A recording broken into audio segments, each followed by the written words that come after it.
Salve galera, e aí, como é que vocês estão? Daniel Browne falando, mais um vídeo aqui do canal Browne Fogo. Vamos trocar uma ideia sobre atualizações de mercado do Botafogo que nós tivemos de maneira efetiva no dia de hoje. Vamos falar também a respeito da forma como o John Textor reagiu às repercussões da fala dele, né, no jornal francês L'Équipe, ele que deu uma entrevista para falar ali do Lyon, dos investimentos dele, acabou citando o Botafogo, e aí houve ali uma repercussão que ele não gostou. A gente vai mostrar aqui exatamente como ele reagiu a essa repercussão, e também vamos falar aqui a respeito de não só, né, desse jogador que o Botafogo está tentando nesse momento, mas também de um atleta que realmente a situação está um pouco mais pessimista. Se inscreva aqui no canal, deixa o like, ativa o sininho para você não perder nenhuma novidade. Vamos para cima, tá bom? Já começando com essa informação aqui a respeito do Textor, né? Vocês viram, para quem não acompanhou nada, né? Pô, cheguei do trabalho, nem vi nada. Vamos lá então. John Textor, ele deu uma entrevista pro L'Équipe, jornal francês, e uma situação que é importante de ser dita é que o Textor, ele falou ali a respeito do Lyon e tudo mais, ele citou o Botafogo duas vezes, né? Numa delas ele falou que ele no Botafogo ele tem uma voz muito mais ativa, que ele lá é quem comanda as ações, o estilo da administração. Deu até uma alfinetada ali no Anderson Moreira que eu, honestamente, eu acho bem, assim, desnecessária, né? Porque lá não tinha nada, não tinha CT, um técnico que xingava árbitro, tipo assim, acho que desmoralizar o Anderson dessa maneira, que foi um cara que, né, graças a ele que o Botafogo está na primeira divisão, eu não acho legal, sabe? Né, podem ter tido desavença, eu não sei o que aconteceu internamente para eles não se gostarem, mas eu não acho isso maneiro, né? Mas enfim. E aí, né, ele fala sobre os investimentos. Ele falou o seguinte, né? Quais foram as falas destacadas pelos portais da imprensa e portais também, né, independentes no meio virtual? Eu gastei o dobro do que eu pretendia gastar com o Botafogo até o momento, e eu contratei jogadores que eu não deveria, né, que eu não precisava. E aí isso daí pegou, porra, eu mesmo, quando eu olhei assim a aspa fria, sem, né, a aspa fria não, né, a chamada, e depois fui ver todas as aspas do Textor, eu antes disso falei, porra, cara, pra que falar isso, né? Assim, vamos dizer, desmoralizar alguém, né? No meio de um segundo turno do Campeonato Brasileiro, reta final aí, meio de campeonato, você falar assim de um jogador, que, enfim, o pessoal, o Patrick de Paula, então não sei. Mas aí eu fui ler as aspas, né? E ele basicamente ele tava falando, né? E detalhe, não tô aqui passando pano não, tá? Eu acho que o Textor tem que ficar mais quieto, e eu acho que essas falas dele, né?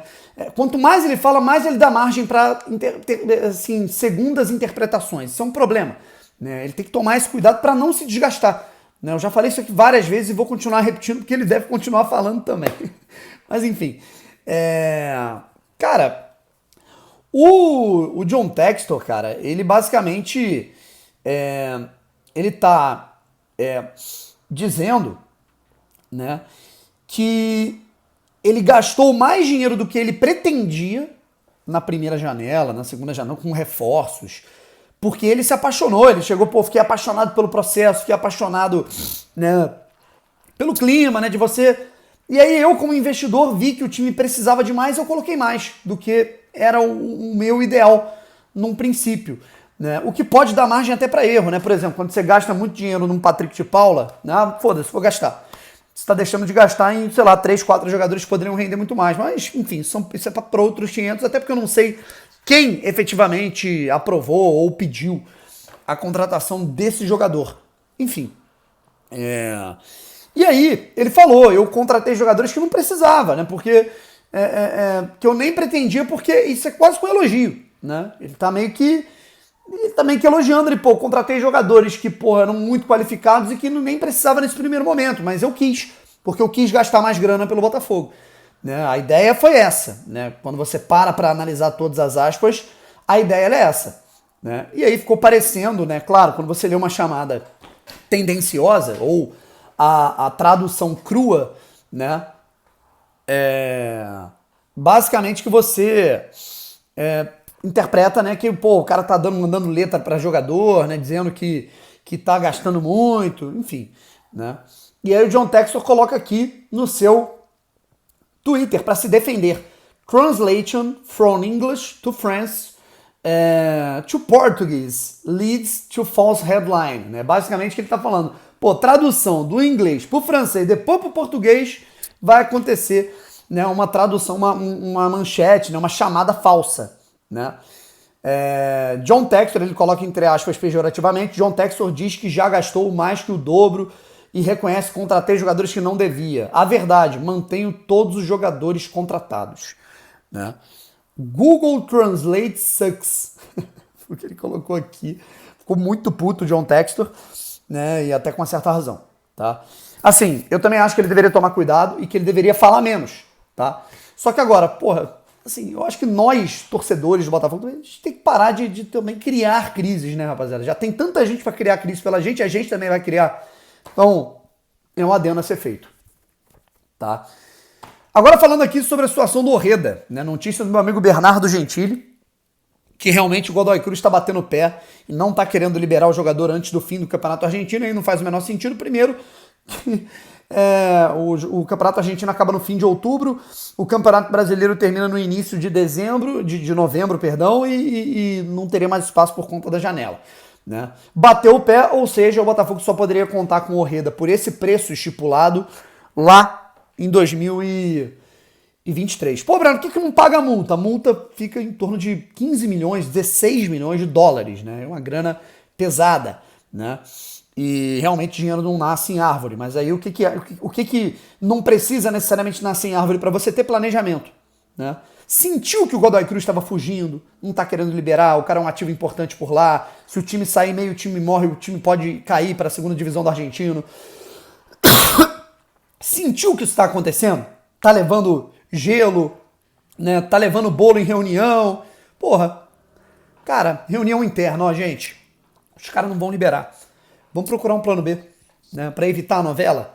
Vamos deixar de stand-by. Os caras estão querendo fazer jogo duro.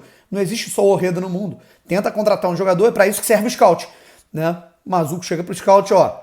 Me dá 3 ou 4 jogadores aí, 3 opções viáveis no mercado, com características parecidas com as do Orreda, por favor. Né? E a gente vai analisar para tentar contratar. Se fizeram isso, eu não sei. Mas se não fizeram, considero um baita erro. Aí vira mais uma novela e mais uma perda de tempo, como aconteceu com o Zahavi. Agora o Botafogo corre nessas 2 últimas semanas de janela aberta para tentar fechar com o Tiquinho Soares, né? Porque perdeu muito e muito tempo, 4 meses só na negociação com o Zahavi para tomar um não. Tá? Eu acho isso um erro de planejamento, principalmente se o Botafogo não tiver um plano B pro Orreda, tendo em vista que o Botafogo não tem nenhum jogador pelo lado direito, né? O Orreda nem é propriamente esse cara, mas ele cai por lá.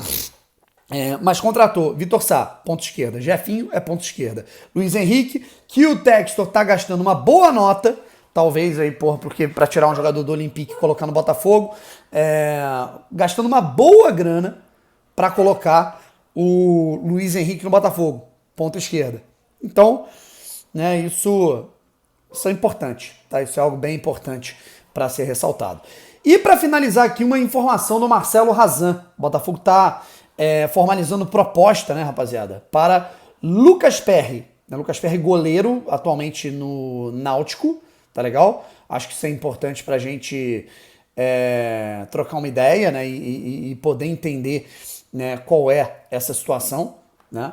E aqui está a informação toda do Marcelo Razan nesse momento, ele que é do UOL. O Botafogo negocia pré-contrato com o Lucas Perry, goleiro, está no Náutico, emprestado pelo São Paulo. O Lucas Perry, que realmente é um goleiro muito querido, né, pela torcida do Náutico, um goleiro que se destaca lá no clube pernambucano, e está aqui. O Botafogo negocia um pré-contrato com o Lucas Perry, goleiro do Náutico, até dezembro. A conversa é para um vínculo de 3 anos renovável por mais uma temporada, e a assinatura deverá acontecer em breve. Então parece que está realmente encaminhada a situação do Lucas Perry com o Botafogo, né?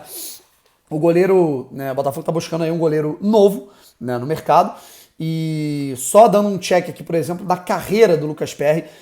Eu que até acho que ele vem fazendo boas partidas, mas é um goleiro que ele não conseguiu ir bem, por exemplo, no São Paulo, né, ele que fez as suas divisões de base, tanto na Ponte Preta quanto no São Paulo, né? E existe aí até uma situação que é curiosa, né? Porque o Luan Perry chegou a ter um vínculo com o Crystal Palace lá em 2019, emprestado numa carreira, né, no momento ali de transição da sua base para o profissional, e aí agora está emprestado para o Náutico, tá legal? Eu acho que é importante, né, ressaltar, né, que a equipe do Náutico conta, né, com um atleta como goleiro, e é um jogador que ele iria até o fim do ano emprestado pelo Botafogo. E aí, sinceramente, eu tenho lá mais as minhas dúvidas, sabe, quanto a essa busca por esse goleiro. Por que que eu tenho dúvidas, cara? Porque, cara, ele é um goleiro que ele ainda não tem essa sequência, ele é um goleiro jovem, beleza, maneiro, né? Mas é um goleiro que, de fato, assim, apesar de estar tendo ter um certo destaque lá no Náutico, na Série B, é jovem, né? Tem 24 anos, mas eu traço pelo parâmetro do São Paulo, né? O São Paulo, ele foi buscar um goleiro que estava na reserva do Juventude, né? Que teve uma atuação, não era titular absoluto do Fortaleza para ser o seu goleiro atual, né? O São Paulo, em momento nenhum, o São Paulo buscou o John do Santos e outras alternativas. O São Paulo, em momento nenhum, esboçou, né? Sinalizou para o Náutico, ó, quero o Lucas Perry de volta, né?